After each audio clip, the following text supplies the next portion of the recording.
আল্লাহ রাসূল বললেন, শোনো, মহিলাদের জন্য জান্নাতের সব দরজা খোলা চারটা কারণে। এক, 5 ওয়াক্ত সালাত। 2, রমজান মাসের রোজা। 3, স্বামীকে মেনে চলতে হবে, তিতা লাগলেও মিঠা লাগলেও।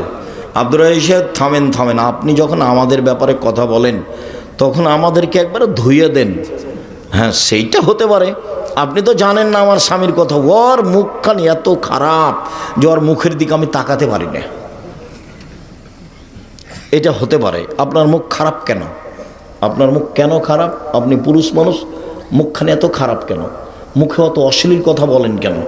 আল্লাহ রাসূল বলছেন, বউকে যে মানের খাও সে মানের খাওয়াবা। 1, 2, যে মানের পরো সে মানের পরাবা। 3, কটু কথা বলবো না।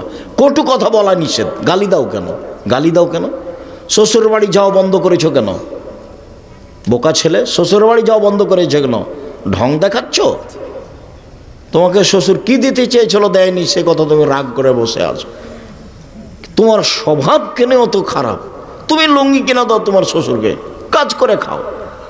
যৌতুক নিয়েছো কেন? সন্ধ্যা হতে হতে টাকা ফেরত দিবা। ভিক্ষা করে খাওয়া, শ্বশুরের কাছে যৌতুক নিবা না।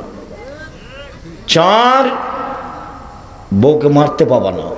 5, নিজের বাড়ি ছাড়া বউকে কোথাও যেতে দিবা না। নানির বাড়ি, খালার বাড়ি, দাদির বাড়ি, বাপের বাড়ি, মায়ের বাড়ি যাওয়া বন্ধ। জরুরি প্রয়োজনে গেলে সাথে যাবা। বিবাহের বাড়ি যাওয়া টোটালেই নিষেধ। হাট বাজারের তো কোনো প্রশ্নই আসে না।